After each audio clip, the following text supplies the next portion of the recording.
Right, good morning, everyone. If I could ask you to get your coffees and then we'll make a start. It has just gone 10 o'clock. No, it's 9:59 by this, so we are slightly ahead of the game. But if I could ask you to take your chairs, please, and get liquid comfort.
Yeah. Okay, members, it's gone 10 o'clock now. We'll take you to the welcome to today's meeting, the confirmation hearing of the newly appointed Chief Executive of the Office of the Police Crime Commissioner. Welcome, Mr. Heinsohn. We have an agenda here which starts off with urgent items. The only urgent item I'm aware of is we don't have a space for apologies. So I do have apologies from Councillor Malise Graham of Melton, but substituted by Alan Pearson. I say this slightly guarded because we have the new leader of Charnwood with us. And of course, membership of this committee is the leader or their nominee. So, you are the nominee. Okay, so we have apologies from David Slater, is that fair to say? And Jonathan Morgan is the substitute. I'm not aware of any other changes.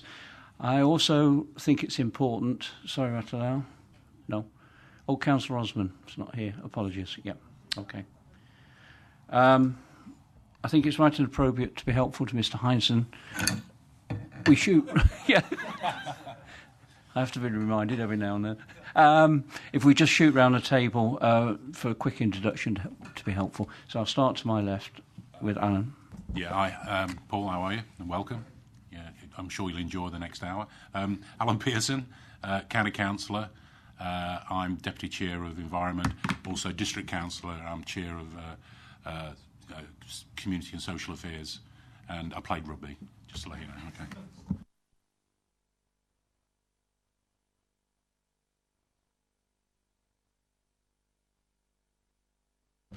Ruth Cammermile, Borough Councillor for Hinckley and Bosworth.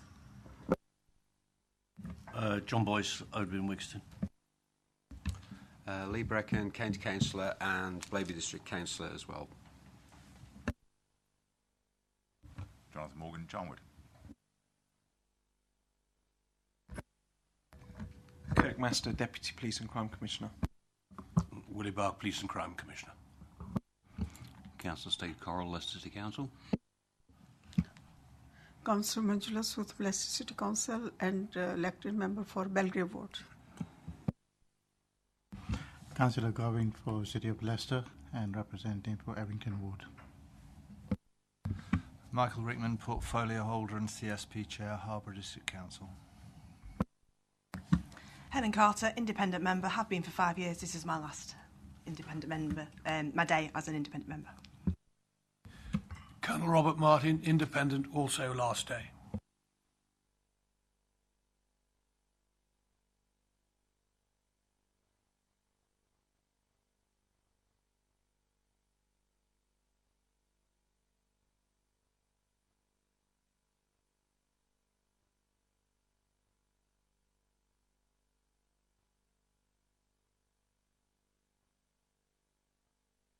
and Joe Orson, Leicestershire County Councillor. Moving on to item 2 on the agenda, declarations of interest in respect of items on the agenda. Do we have any? Doesn't look like we have. Thank you very much, members. Moving on to the meat of the meeting, really, I suppose. Item 3, confirmation hearing for the post of Chief Executive Officer. I've got a few words to read out here. So I do ask you to listen carefully. So welcome to today's meeting of the Police and Crime Panel, which is in the form of a confirmation hearing for the role of Chief Executive at the OPCC. The meeting is being webcast live to the public. For those not able to watch the footage live, the webcast will be available for viewing on the County Council's website after the meeting. Please can I remind members to switch off their microphone on when speaking and to turn it off when they have finished speaking. Can I also please ask members to at least put their phone on silent or switch it off? I'll now outline the process and the powers of the panel to all. When notified of a proposed appointment under Schedule 1 of the Police Reform and Social Responsibility Act 2011, it is the duty of the Police and Crime Panel to hold a public confirmation hearing and to review, make reports and recommendations in respect of the candidate. Questioning during the hearing must relate to the professional competence or personal independence of the candidate. When questioning is complete, the panel has 3 principal options as follows. 1. If the panel is content with the proposed senior appointment, we can agree to report its endorsement to the Police and Crime Commissioner. Number 2. Where a candidate meets the standards, but the panel has concerns about their suitability, such concerns can form part of the panel's report and recommendations to the Police and Crime Commissioner. And number 3, in the event that the panel determines that a candidate does not meet the requirements for the post, the panel may provide advice and recommendations accordingly to the PCC in its report. Following today, myself as chairman will write to the Police and Crime Commissioner tomorrow, being the next working day, following this hearing, to outline the decisions and recommendations of the panel. The candidate will also be sent a copy of the letter.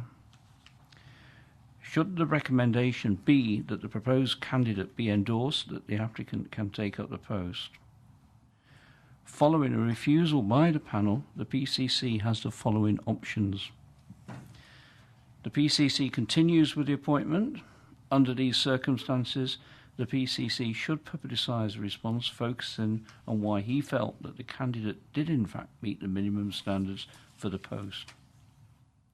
The candidate can also decide to withdraw, and the Police and Crime Commissioner can decide not to appoint and instead set out a timetable for a new appointment. I understand that any letters that we send to the PCC will go on the OPCC website, and it will also go on this authority's website to possibly the cities and the districts as well. So we move on to the stage 2 of the introductions from the PCC and the candidate. So I'm now going to invite Lord Bark, Police and Crime Commissioner, to explain why he chose the candidate for the post and the process applied. Lord Bark, I invite you to say a few words along those lines. At this point, I will also ask you to consider, I can't request you do leave the room, but I ask you to at least consider leaving the room before Mr. Heinsohn speaks. I also request that your Deputy Police Crime Commissioner goes with you. Thank you. Thank you very much, Mr. Chairman, and good morning to members of the panel. Of course, we will leave the room at your request after I've finished my opening and hopefully short remarks. Before I say what I want to say, can I first of all say how nice it is, good it is to see Colonel Martin back looking so well. And our congratulations to Councillor Jonathan Morgan. Perhaps commiserations a little bit, as well as congratulations on being elected as leader of Charnwood District Council. Delighted he's still on the panel. I think I'm delighted he's still on the panel. Moving to the business in hand, I'm very pleased and proud to be able to present Mr. Paul Heinsohn as my preferred choice, my appointment as Chief Executive of the Office of the Police and Crime Commission. A process was held, which I think is there in the papers. I took the view, having along with others on the shortlisting panel, and also interestingly on the community panel, who I'll come to in a moment, that this was an outstanding candidate for this particular job. Let me just explain that a police and crime commissioner must appoint a person to be head of the commissioner's staff and to be referred to as the chief executive. So there's a statutory requirement for this job. And then, of course, there's a statutory requirement that once an appointment has been made by me, it has to come to you, the panel, for approval or otherwise. The recruitment process took this form. The post became vacant in February 2017. We made some minor amendments to the person specification, but they were minor, setting out the skills, knowledge and experience required. And that's to be found at Appendix A of the report in front of you. So the process itself, Mr. Chairman, consisted of 3 elements to provide an in-depth assessment of each candidate. There was an online psychometric test, there was a community panel, and members will be able to see who made up that panel, and I hope you take the view that it's a pretty broad panel made up from local government, from the largest trade union at the office of the police, at the police force, and a senior police officer as well. The composite views of the panel on each candidate were fed back to the formal interview panel that consisted of myself, my deputy Kirk Master, deputy police, the deputy chief constable Roger Bannister, the chief officer of human resources, and an independent member who's a member of the Commissioner's Ethics, Integrity and Complaints Committee.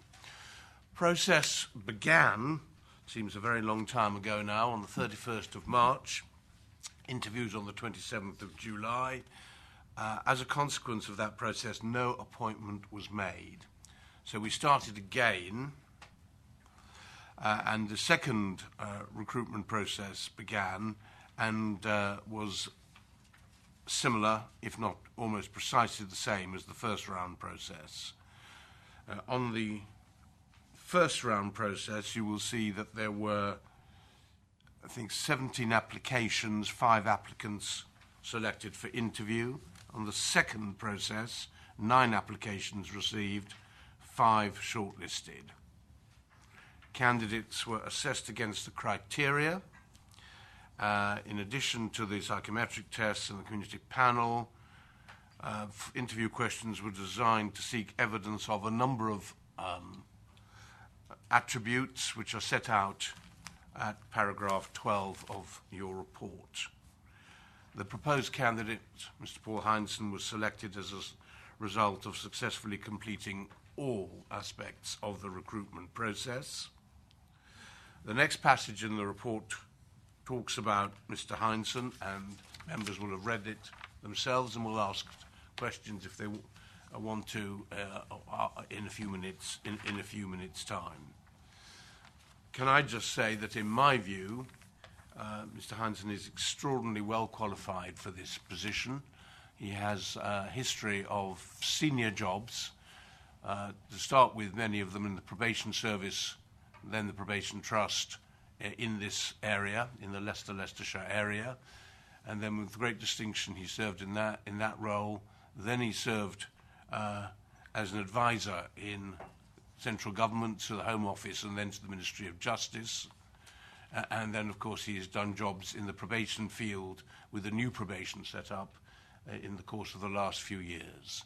Looking at his CV, which I think all members have a copy of, you will see that I think I am extremely lucky to be able to appoint someone with such a outstanding history of public service, but also someone who knows how the private world, private industry works as well. So I put him forward to the committee with my full confidence. I think he'll make an outstanding chief executive, but I'm, of course, want to hear what view your committee takes, what the panel takes, regarding his appointment. I don't think there's anything else I want to say, Chairman, at this stage, and unless there's anything you want to ask, or you or the panel want to ask me, and I am happy to leave it at that and leave the room for the discussion to continue. Thank you, Lord Barker. I certainly have no questions of you. Do any members of the panel? Nope. So that's fine. Well, thank you very much for that, Lord Barker. I invite yourself to leave the room with Kirk, the Deputy. Can I ask the young lady? Oh, she's not there. Do we continue broadcasting whilst we deliberate? No, once we stop the web.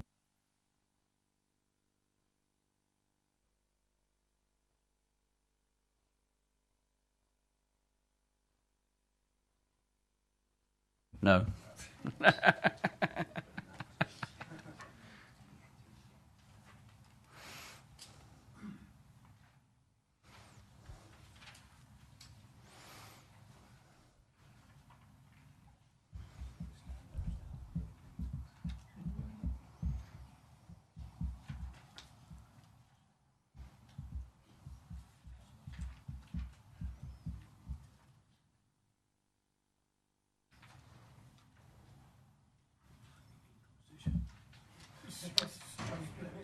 Yeah.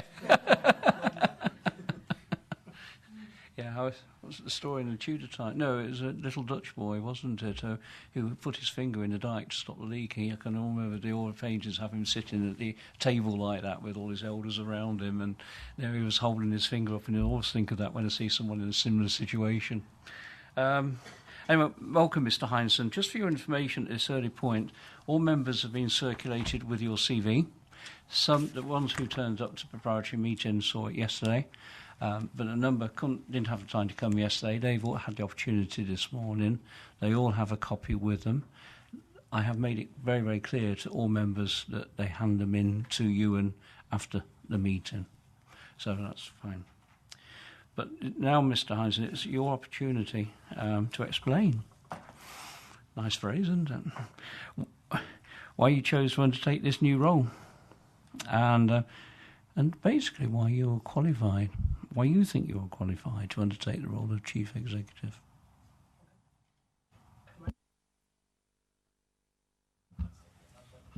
I might as well leave it on then, I suppose. So, why did I choose this role, and why do I think I'm suitable for it? Why did I choose it? I have certain criteria that I use when I'm deciding what I do in different terms, in roles, in jobs that I pursue. The first of those is, pretty globally, is it a role that's about improving, increasing social value? Is it a role that's public-facing, that is about improving social value? And it clearly is. And that's been the pattern of my career all the way through. I've always pursued jobs that are people-facing jobs that are about increasing value to the public. So that's the starting point for me. A second element is, do I think I've got the skill set to deliver it? And I think I do. I mean, Lord Bark was just very, very kind in describing my background, but I have done a lot of things. I've done a big range of different roles. I've done work in change, managing change programs. I've done work in designing and implementing operating models. I've done work in leadership roles, quite exposed leadership roles at times. I've covered quite a wide range of things. So I think I've got the skill set that matches the job description. The third area is, do I have the experience? Do I have the background experience to be able to fulfil the role? Again, as Lord Bark was saying, I've got quite a wide range of experience. I've worked in criminal justice pretty much all my working life. I've done a bit of work in chartered accountancy and I've done a bit of work in academia, but most of my working life has been in criminal justice. But I've done it in different settings. So I've worked in public sector locally. I've worked in central government. I've worked in a large PLC. I've worked in a small commercial organisation. So I've got a commercial background. I've got the public sector background. I've got the central government background that I think puts me in good stead for this role and gives me an understanding of where different organisations come from. I've also worked for myself, which is an interesting experience, running my own company and pursuing contracts with different organisations. So I think I've got a range of experience that meets the requirements for the job. The final area that I'd refer to is that I always look for a job that's going to extend me, going to challenge me, going to give me something new, that's going to take me out of my comfort zone. So I don't want to just do things that I feel comfortable with. I want to do things that will extend me and give me a challenge. And I think this job will do that as well. Although I've worked with the police for many, many years and I'm very familiar with the police working environment, I've never worked so closely in a police type setting, understanding the police pressures and demands. So that will be my extending myself, pushing myself beyond the sort of comfort zone of the work that I've done in the past.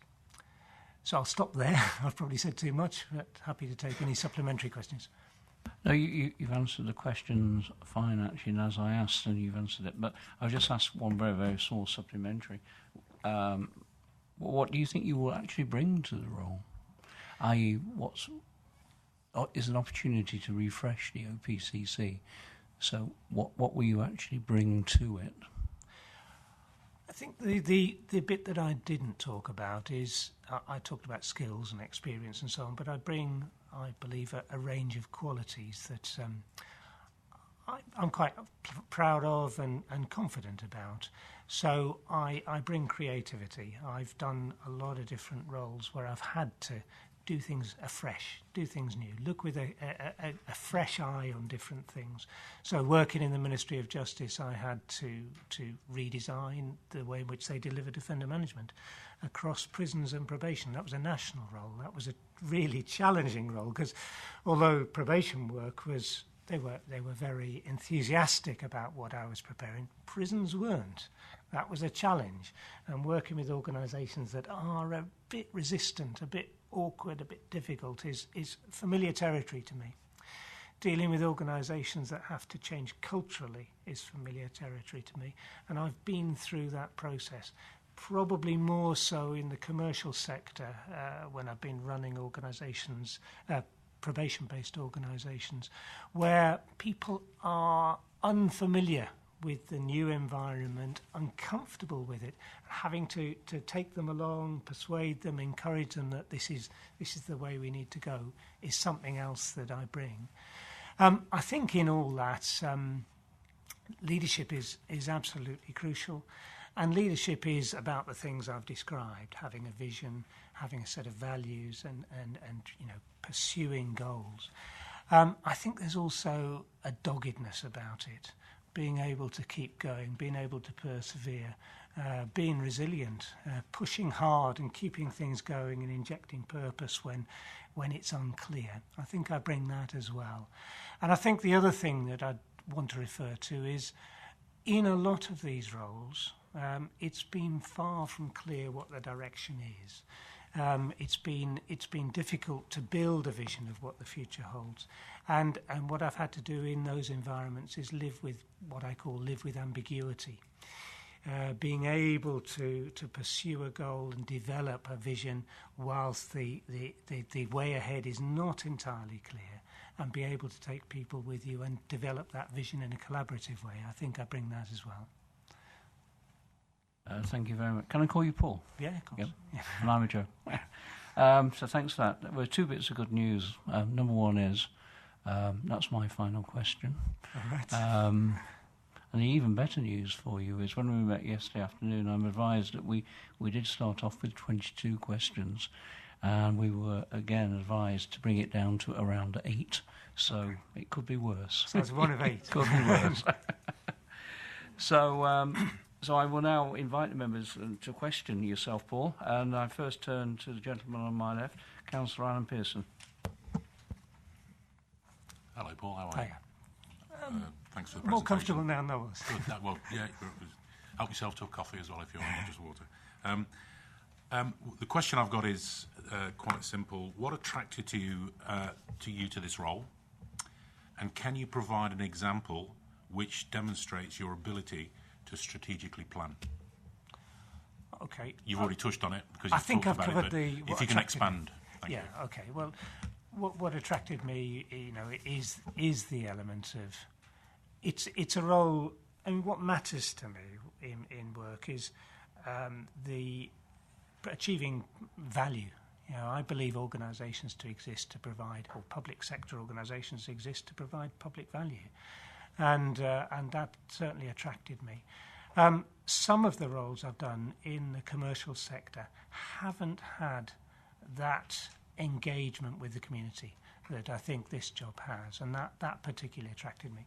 It seems to me that if you're delivering public services and managing public services, you've got to talk to the public, engage with the public, understand what the public wants, and deliver the services that they feel are of value.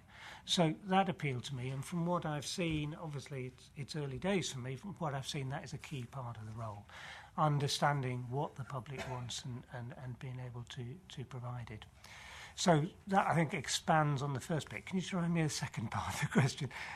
Well, strategically, could you give some example of where you demonstrate how you've actually strategically planned or implemented a plan in your career? Okay. Probably the one I've referred to already is probably the largest. So I was responsible for the national development and implementation of offender management, which this is going back a few years now. But this was a national development that was about bringing together delivery of services with offenders across prisons and probation. So it was a very highly visible role. It was reporting directly to ministers.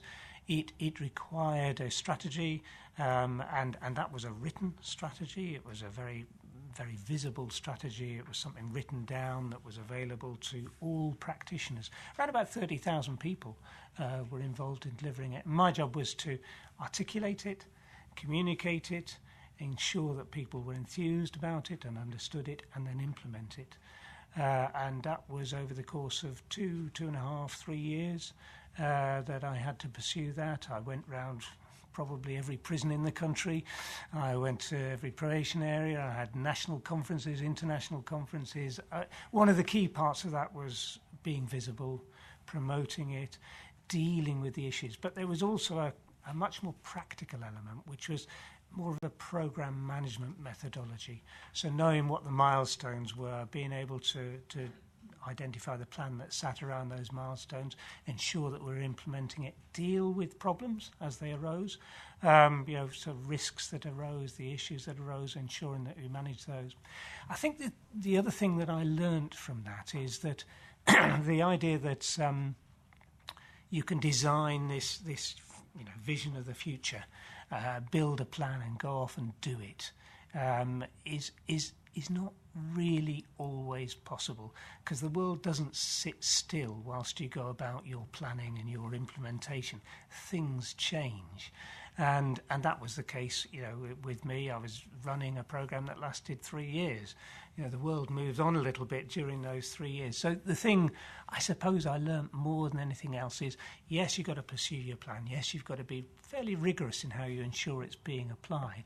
But at the same time, you've still got to keep scanning what's going on in the world around you, identifying new government initiatives, seeing how they align with the work that you're doing, seeing what other organisations are doing, and making sure that the work you're doing aligns with theirs. So whilst you've got to pursue a plan and pursue the vision, you've also got to be mindful of what's happening and adaptable to be able to take that into account. I've got a supplementary. Yeah. I'm quite passionate about management style and structures, how they're implemented, and of course you have control and command, you have system. What's your knowledge and what sort of systems do you prefer in management style?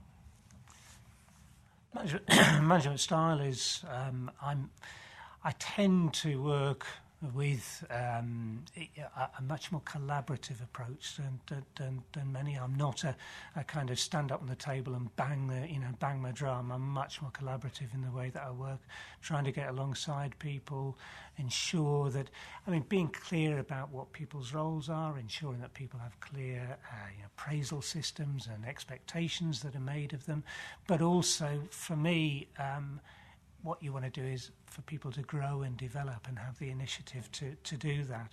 So I'm really quite keen on encouraging people to develop their skills and improve their skills.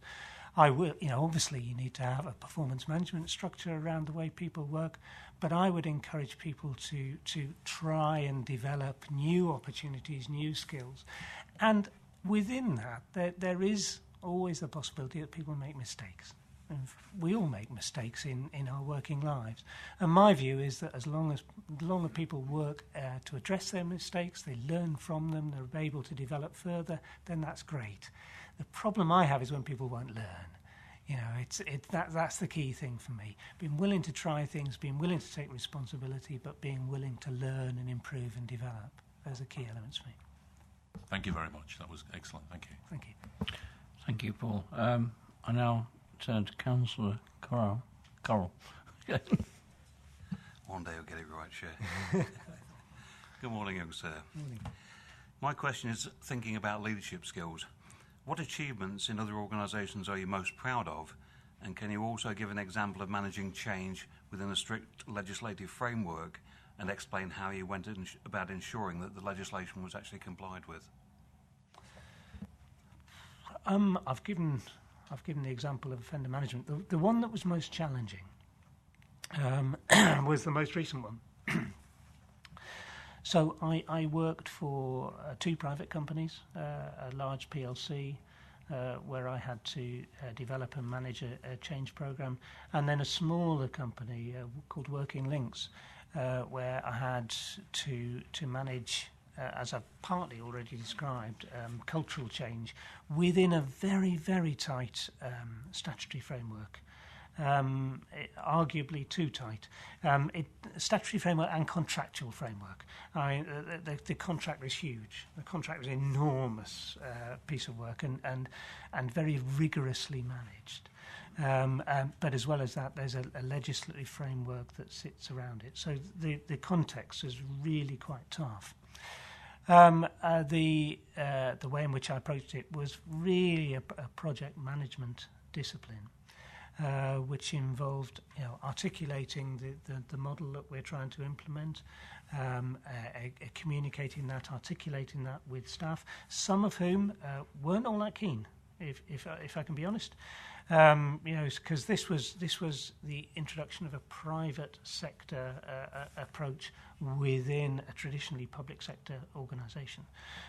So you can imagine there are cultural tensions and around that.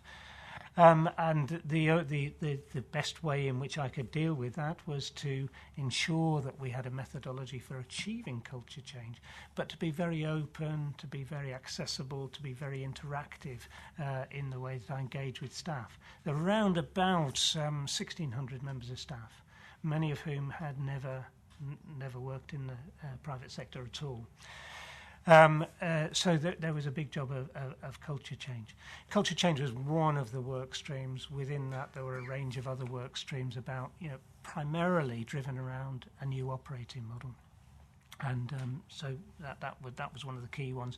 But there was a technology change, there was people change, there was a stakeholder change in work stream as well.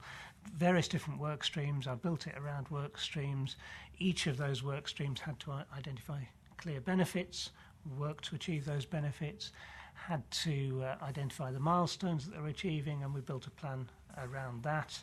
And my job was to once I built the governance to oversee that, was to ensure that we kept to task and managed by exception. So there were clear expectations about what people were required to achieve in leading their work streams, but as long as they were on track, largely that things managed fine. It's when things went off track, when exceptions emerged, that we then were able to drill down and deal with the problems that arose. And by and large, they tended to arise around culture and culture change and technology. Technology is always, in my experience, technology is always a struggle. But those two areas aside, by and large, there wasn't a lot of exception reporting. There wasn't a lot of management.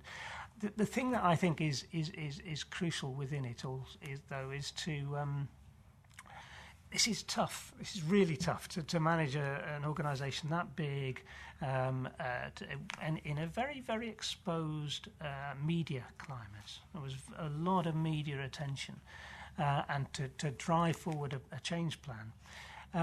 And one of the things I think that gets forgotten about is, actually if you do that, if you get to the end point that you're expecting, to celebrate the fact, this is pretty big change. So one of the things that I made a real issue of was ensuring that we really celebrated our achievements. We'd done a hell of a lot of work, a hell of a lot of change. People had got moved many, many miles in changing the way in which they worked. And then to acknowledge that seemed to me to be a crucial part of it. So that's broadly speaking how I went about it. Thank you for that. I do have a supplementary question, however. So there's eight questions with 2 questions in each one. You can find 16 questions thereabouts. Anyway, in a changing political climate, how do you ensure that you actually stay up to date with the policy and guidance from our central government? Keep in touch with them, I think, is the way in which I've tended to work. I mean, to be honest, my background's mainly Home Office and MOJ. And what I've always tried to do is to keep in touch with ministers. I usually find that working with the Minister's Office is the best way. Keeping in touch with the Minister's Office and keeping in touch with the policy leads and having a regular dialogue with those people ensures that you not only know what's there now, but what's on the horizon. Because these things have a long gestation period, and as long as the best position to be in is not only to know what's publicly been announced, but what's brewing, what's on the way, and keeping ahead of the game. So that's the way I've tended to work. Thank you, Councillor Carroll. I mean, obviously you'll have opportunities with your liaison with other chief executives of other PCC areas, won't you? So I'm sure you'll have many conversations. Moving on, Councillor Ruth Cammermile. Over to you, Ruth. Thank you, Chairman. Good morning, Paul. Morning. I may call you Paul. Yes, of course. What I'd like to know is, can you provide a specific example that demonstrates your ability to manage change or to inspire colleagues to do things differently? I'd like to know what was your role in that process and how successful was it in the outcome? Okay. I think I've given two examples. I'll choose another one.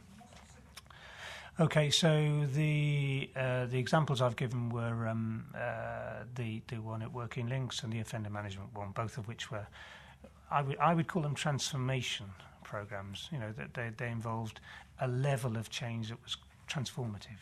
It left the organisation in a very different place. But just to choose a different example, the previous organisation I worked with was Interserve. Again, a large private sector organisation, and that process was the start of the privatisation of probation services, and my responsibility was to design the new way of working, to articulate that, and then to pursue a change programme to put that into place. The the model I've always adopted is to make the vision as clear as possible. I don't believe in having vague, amorphous visions. So the vision, in all of the examples I've given so far, the vision is clear, it's written down, it's available to people. They can ask questions about it. I consult on it. It's collaboratively developed. In the Interserve one, it was collaboratively developed with users as well. So whilst developing it, there was quite a period of time before it was implemented. I had a group of users involved in the design and development of the model.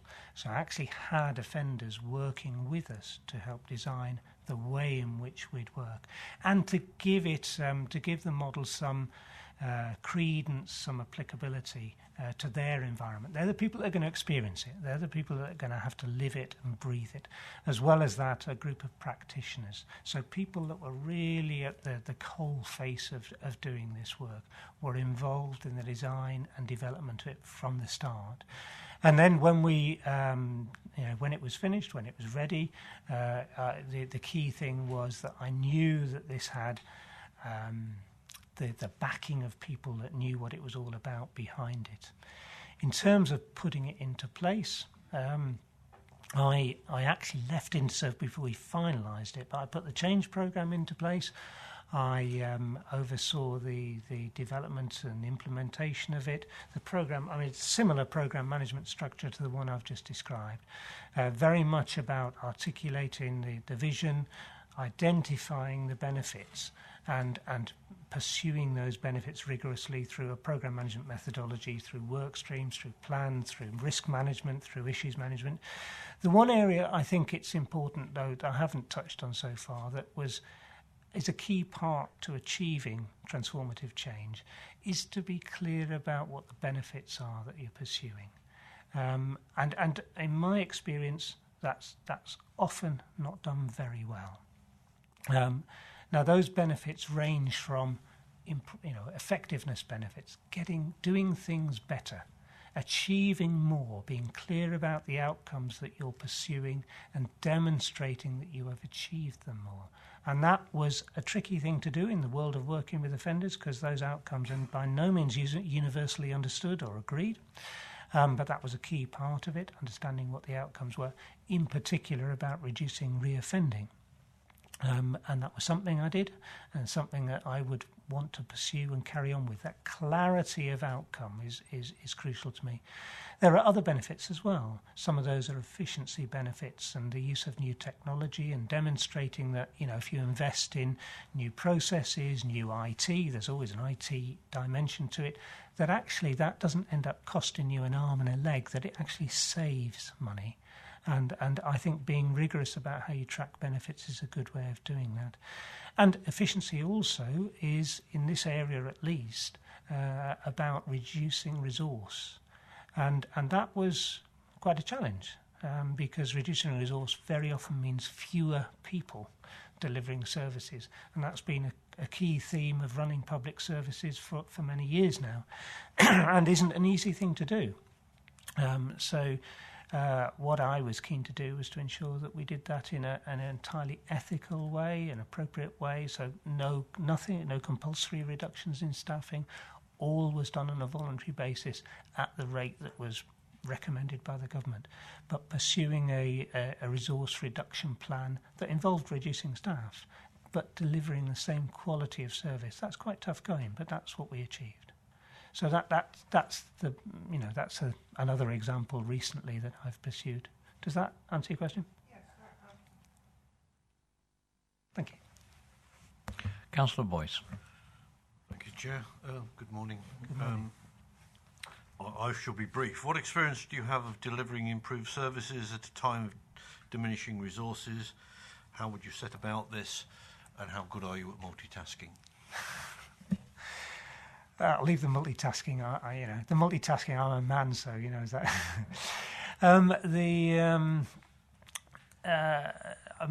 Reducing resources is, that's the world we're in, isn't it? Really, and so, delivering operations has been my background. Delivering operations while delivering change has been my background for the past 10 years.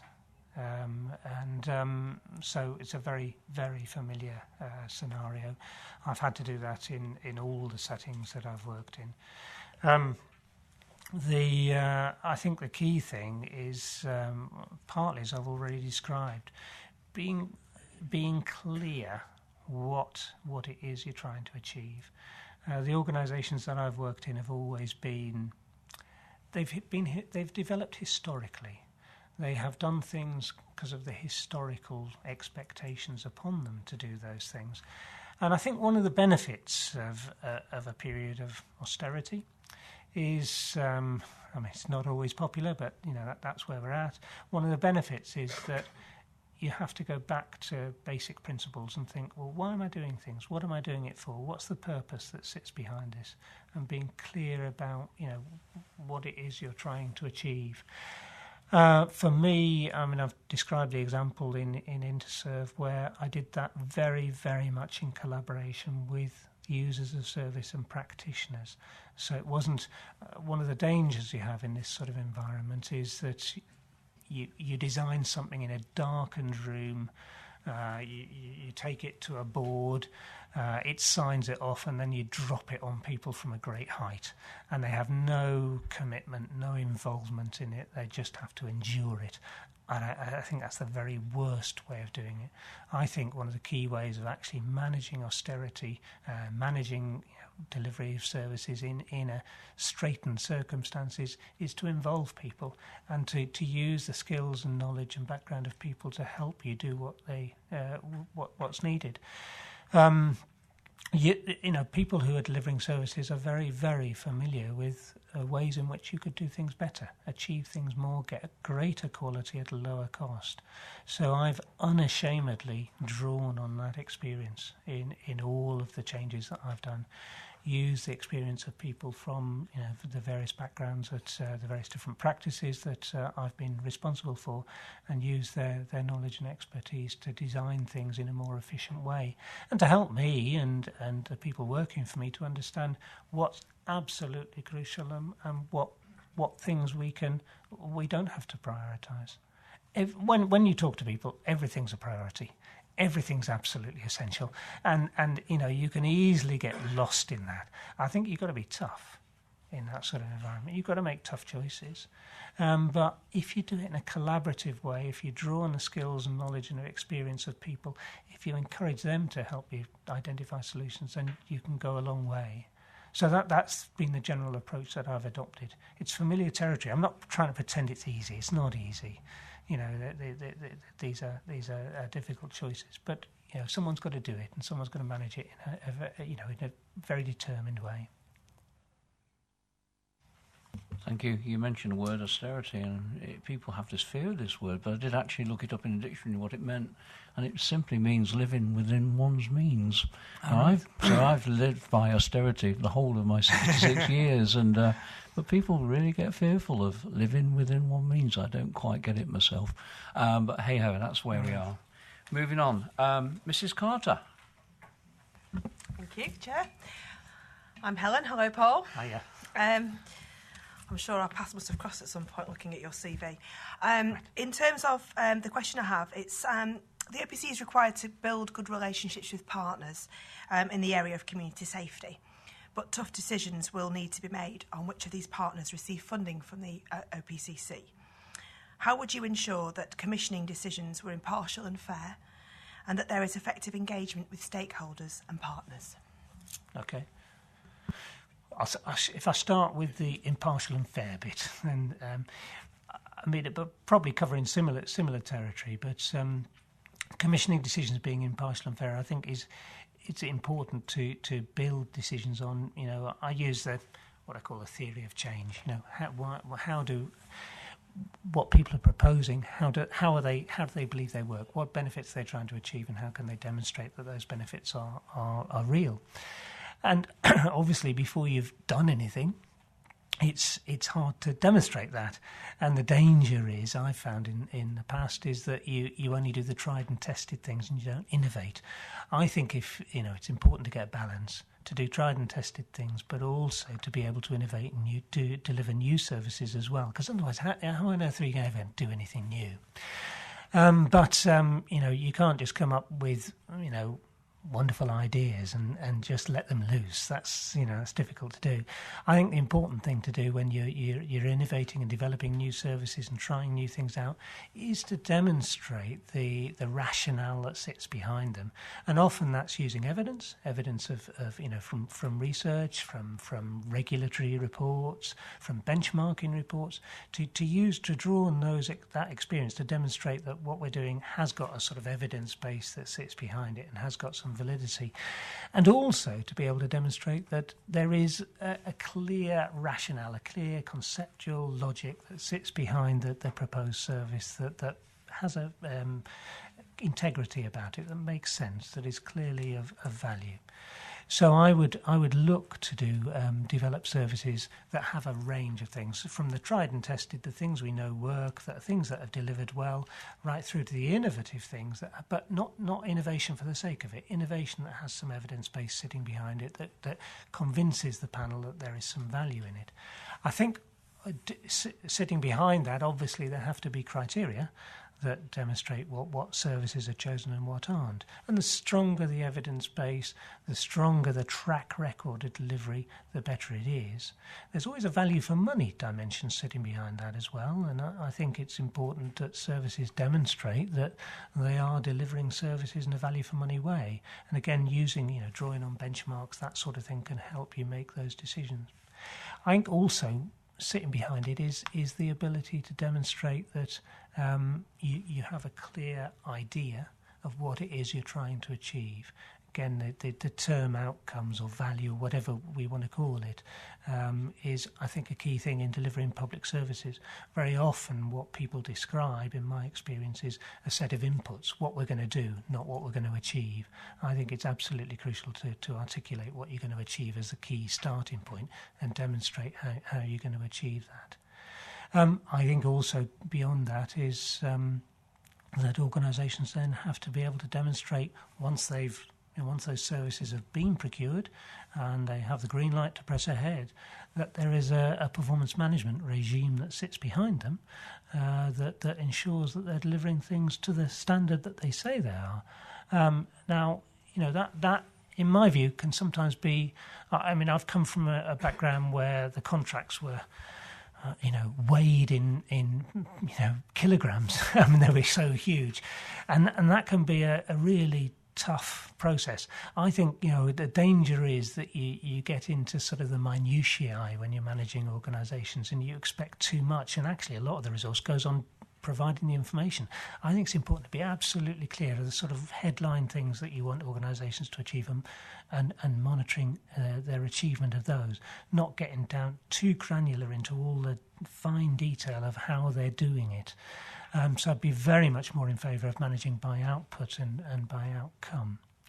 And I've completely forgotten the other two parts of the question. Thanks, Paul. I think one of the things I'm really interested in here is around the working with stakeholders and partners, particularly maybe where you've had a relationship or there's been a relationship before for their the delivery of services, but the decisions have been made perhaps where things are changing. You've talked about innovation, you've talked about looking at how you manage and track performance. So I suppose it's really that managing, it's a stakeholder management thing here about how you would manage that in terms of the sensitivities of where maybe the relationships are changing with some of those people that we've been working with and how you would manage that. Okay. I suppose fundamentally within that is building good relationships. And ensuring that those relationships flourish even when financial decisions might not go the right way. I unashamedly value my background in relation to that. My background is one of working in people-based services. And so I'm trained as a probation officer. That's my practice background. I'm also trained as a social worker. And I think what that brings me is a relationship building skill that I value. I think has served me well in my working life. And it's, the key elements of it, as I see it, are building, positive connections with people, working collaboratively with people, building from strengths, building work relationships that are exploratory, that are about identifying synergy, looking for mutual endeavour. Those sorts of things are the approach I adopt.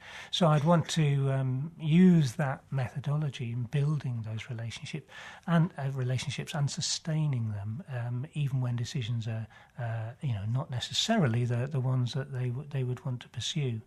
In terms of managing stakeholders, I mean, I have quite a forensic methodology, I suppose. I think, what I think I see in Leicestershire is a really rich set of partnerships. And a willingness to engage, and that's clearly vital in a working environment, and isn't the case in all sectors. I don't think you don't realise what you've not got until you've not got it, and I think Leicestershire does have it, which is great news. What I tend to do is to build in a sort of model that is based on identifying who the key audiences are, what their sphere of influence is, and then identifying who to most closely work with, identify how those channels of working with them, what best ways are of working with them, which might be, I don't believe in setting up different channels. Very often you interact with people and build relationships through meetings. There are an awful lot of meetings, strategic level meetings that go on with this environment, and there are opportunities to build those relationships and nurture those relationships over time. So I would use those. I think also what's important though to do is to ensure that those relationships are sustained over time, and that you carry on building and ensuring that you're doing things that are relevant to each other, not of value in an imbalanced way to one party or another. Thank you, Paul. Sorry, this is a supplementary. Yeah. What role would the police and crime plan play in this process? That's in terms of working with them, in terms of the funding, working in the future with them around commissioning arrangements, etc. Yeah. Perhaps I should have said that from the start. Clearly the police and crime plan is what we are here to deliver. And so commissioning decisions would have to sit around that police and crime plan. The police and crime plan is the priority. That's what we all want to achieve. That's what we signed up to do. So my aim would be to ensure that what we're doing is focused on maximising the possibility of achieving those outputs. I think it's a very clear plan. It's clearly been seen and approved by this body. It gives us a clear mandate for what we're pursuing. So my aim would be to use the police and crime plan as our vision. It's where we want to get to.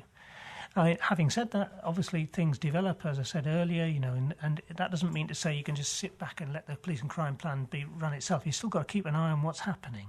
And there are lots of things happening. I suspect we've got a bumpy ride politically because Brexit's going to throw in a few curveballs and things like that. So, you've still got to keep scanning the political horizon and ensuring you know what's going on. But the yardstick of success, as I see it, is the ability to achieve that police and crime plan. Thank you, Helen. Councillor Sood. Thank you, Chair. Thank you. Hello, Paul. Hiya. I'll come straight to the question. In the context of the public sector equality duty, how will you ensure that the work of the PCC's office reflects the needs of and connects with the diverse Leicester, Leicestershire and Rutland communities? Okay.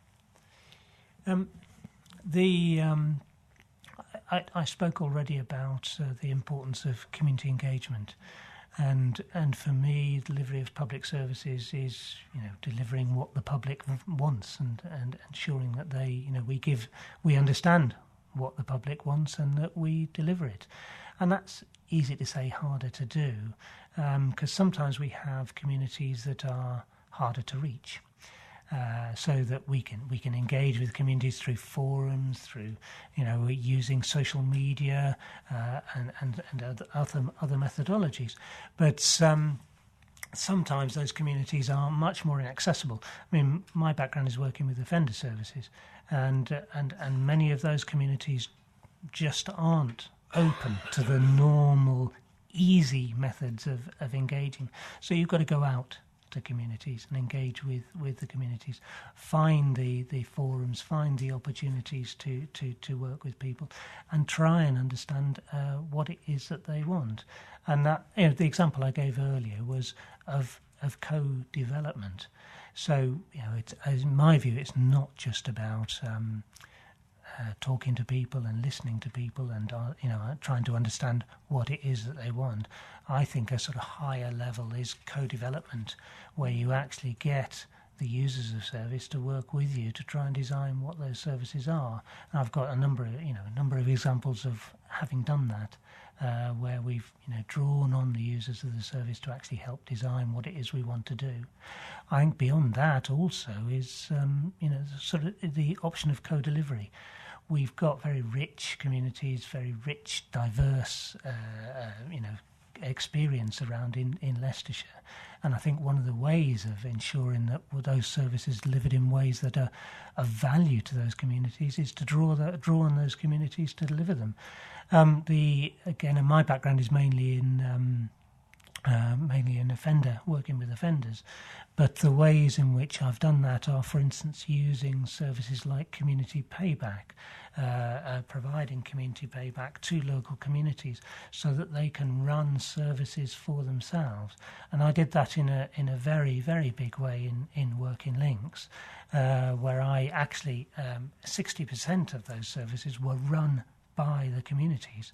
So the communities took responsibility for identifying the projects that they wanted to achieve, and we provided the labour for them to go out and deliver what they wanted, which ranged actually from clearing an area of waste ground to providing services in old people's home, that sort of thing. So there's quite a wide range of services, and actually the people that are providing those services benefit as well, because they feel that sort of richness of value and the importance of what they're offering, and it has a positive impact on them. So I suppose coming back to the question, the key things for me are engaging with the communities, ensuring that you access the hard-to-reach communities, ensuring that you do it using multiple channels of engagement, but not just seeing, consulting and communicating as the be-all and end-all, looking to extend that into co-design opportunities and co-delivery opportunities as well. Thank you, Chair. Paul, during your previous replies, you have mentioned about criminal justice, probation, your experience with that. But the Police and Crime Commissioner, the communities in Leicestershire, we really value our neighbourhood policing. Yeah. But now there is a reduction in the police officers. For the public sector duty is recognizing and valuing the diversity and equality and challenging intolerance. Whether it is discrimination, harassment, victimization, advancing equality of opportunities and fostering good relations. I mean, Chair, like the word you said, austerity, and how will you manage within your managed means? Can you give us some good examples how you have dealt with the community, these sort of issues in the communities? Yeah, I mean, I think referring to neighbourhood policing, I mean, the suggestion, I think, correct me if I'm wrong, the suggestion there is that that's sort of declining. I don't think that's the way, certainly, that I would want to go. And perhaps that's an indication. I mean, it seems to me neighbourhood policing is a bit of a touchstone issue. That is the direct engagement with the communities that we want to work for. And if there's any retrenchment in neighbourhood policing, I think that's the role of the Police and Crime Commissioner to say, well, hang on a minute, that's not part of the remit as we see it. The operating model clearly needs to have local engagement. It needs to be locally visible. So whatever developments, whatever redesigns of services that we have to do to achieve reductions in cost, neighbourhood policing education clearly has to be a key part of that. And so, I don't think as Police and Crime Commission, and certainly the Police and Crime Plan, would envisage a reduction in those services. Having said that, as Joe said, we need to live within our means. We can't magic money from thin air. And so one of the things I think it's important to do is look creatively about how you can do it in ways that actually allow you to live within your means. And I'm new to this, so this is early days for me. But things like the use of volunteer services, specials, drawing on PCSOs, not having to do it in the traditional ways, but to looking to other ways in which we can to deliver those services is important to me. I think in criminal justice terms, another example that I pursued when I was in my last role was to move away from services that were delivered in what I call a sort of back office environment, and outside the community environment, to deliver those services in community settings. So what I did in my last role was to shut an awful lot of offices. And to move services, so to take people out of offices and to move them into, there were often community associations, into church halls sometimes, a lot of different supermarkets sometimes. And so the services were delivered from a multitude of different environments. But I think the benefit of that was it was a much more natural setting for people to engage in.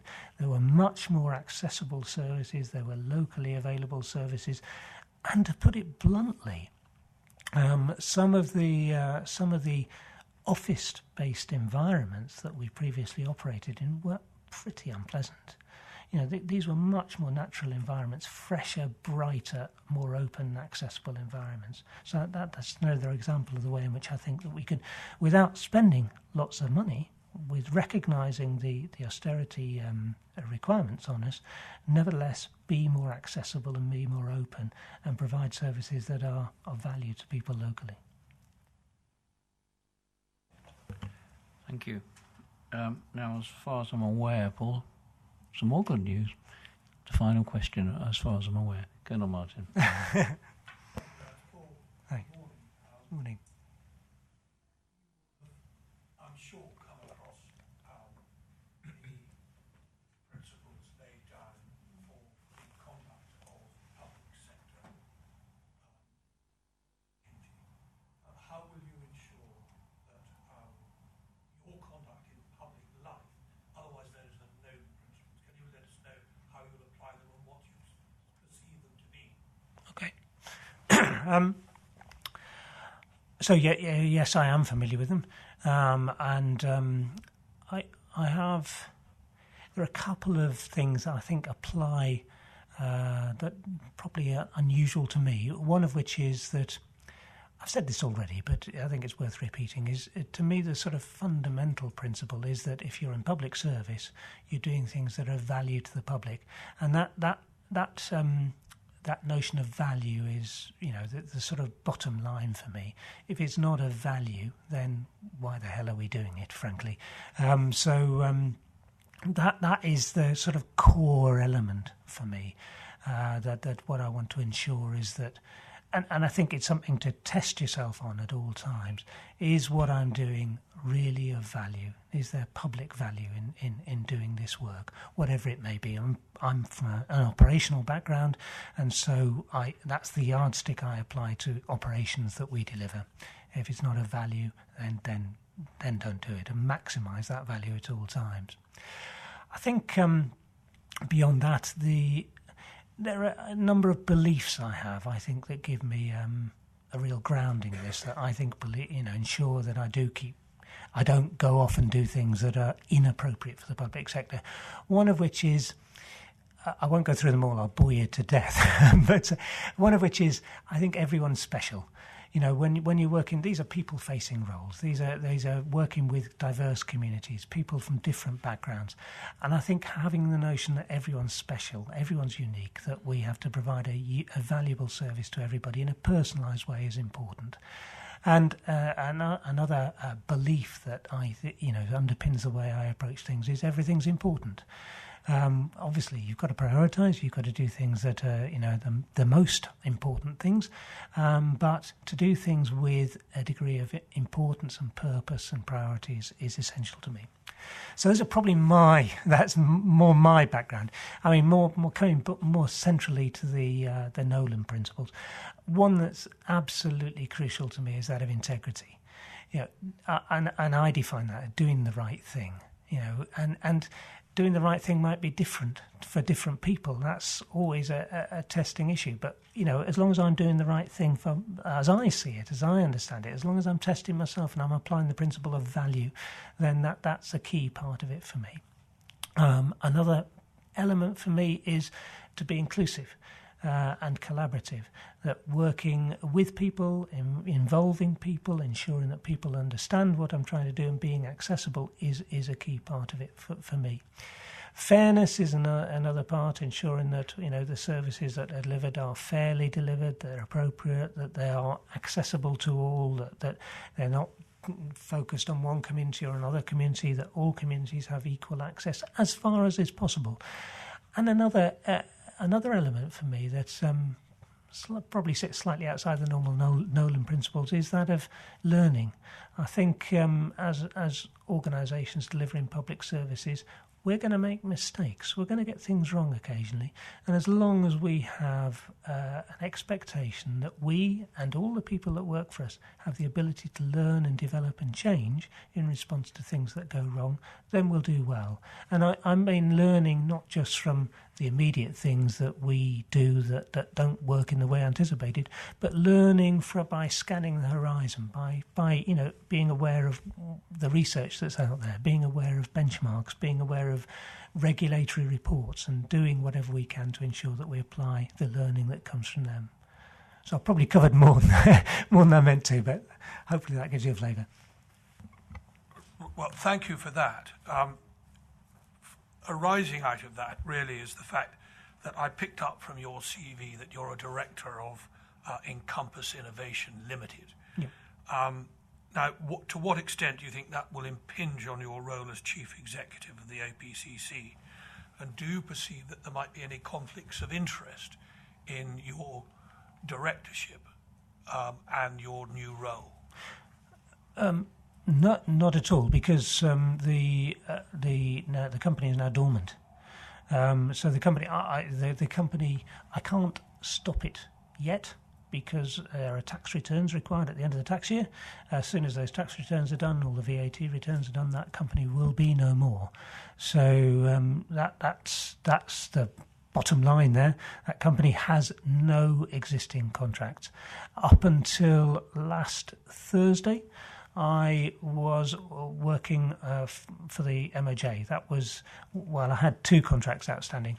That contract has now ceased. The other contract has ceased as well. And I'm not going out pursuing any more work. The only reason I haven't folded the company at the moment is because I need to do tax returns and finalise and I've got to pay an accountant till March. I'll pay an accountant. I mean, her job will be to finish the books and wind the company up. So it'll be wound up in March. Thank you very much. Okay. Right, thank you, Paul. I'm pretty sure there are no questions. No one else is trying to attract my attention at all. No, so thank you very much. To me, you've answered all the questions. Rattanal, the final question. Sorry, Chair, about that, because I did want to pick 1 or 2 points that you raised. Morning, Paul, anyway. Morning. Being a local councillor, and I work very close with the police on ground level, how would you connect with us, whether the city councillors or county councillors or Rutland councillors? How would you work closely with that?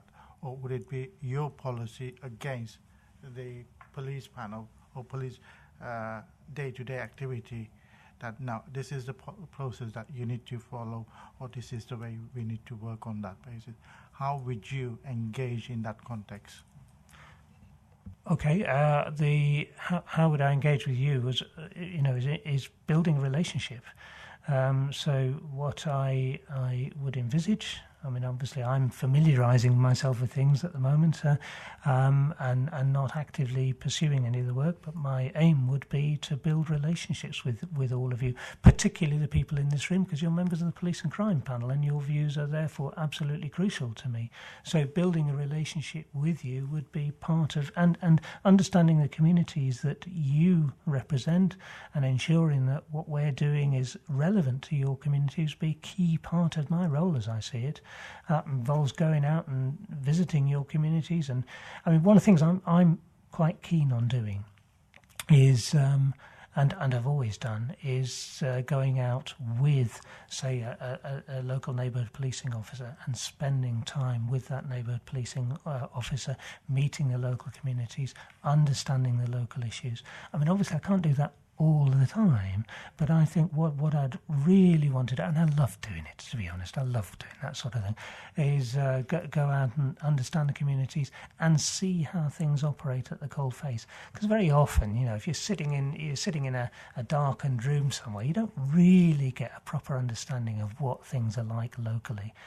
One of the reasons, I didn't say this, I probably ought to have said this earlier, one of the things that really attracted me to this job, I should have said this, is what I believe in is localism, and actually one of the frustrations I had in my previous role was that that localism was disappearing. I mean, broadly speaking, ought to be slightly careful what I say here, but you know, Ministry of Justice services tend to be delivered nationally. They're centrally driven, they're centrally directed, and centrally contracted, and that is not how I see public services. If I'm honest, you know, it's not as clear cut as that. But I think the beauty of what's here is that these are locally delivered services, and that appeals to me. You know, I've been in Leicestershire for years. I love the place. And I want to do things that are good for Leicestershire, and I can't do that if I'm running an organisation that really doesn't, you know, has a single model that operates nationally, and that's the way I've seen things go in the prison probation world. There's not the local engagement. There's not the local understanding. There is how many probation people have come to you and spoken to you about, you know, what's going on in your council area? I'd hazard a guess none. You know, I think it's important to do that. I think it's important to operate on a local basis and get in tune with the local environment. That's crucial to me. Okay, and the very final question, John. Thank you, Chair. I've just noticed we've probably not asked a relatively simple question, which probably isn't easy to answer. You obviously work for the PCC, who currently is really back and over a period of time may change. The question is, how do you see your relationship with the PCC now and in the future? I think I need to have a positive working relationship with the PCC. I need to, you know, work with the PCC to ensure that we deliver the police and crime plan. But I do have a role which is the monitoring role, and ensuring that you know, what the PCC does is appropriate, legal, fair, and so then whilst you know, it's close and collaborative working relationship, I think also at the same time what I need to do is to ensure that I'm able to stand back and be objective, and to be able to advise, and to be able to insist upon things that, you know, when things aren't right, if things are done that aren't appropriate. I do have experience of this, so I've worked with ministers in Home Office and Ministry of Justice. And my experience has been that ministers can sometimes come up with some, you know, what they think are whizzy ideas, you know, things, their own schemes. They want to do things, sometimes to, you know, almost court popularity, shall I say. Yeah, but they're not always credible schemes. And I've always found it, you know, important to be able to say to the minister, well, without undermining the relationship. Clearly that relationship is important. You're a public servant, you're working as a minister, but to make it clear that doing something like that wouldn't be legally okay. That would require new legislation, or it would break this requirement of a contract, or whatever it is. So I think the answer would be that a close, positive working relationship, but with the ability to be objective and to stand back and to say when things aren't right, and to be able to hold to that line no matter what.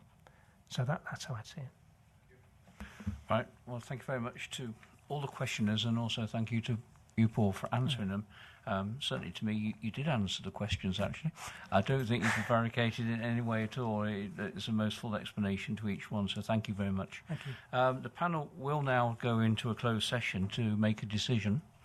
And as I said earlier, I'll be writing to the PCC tomorrow, and also you will be sent a copy of the recommendations of this panel.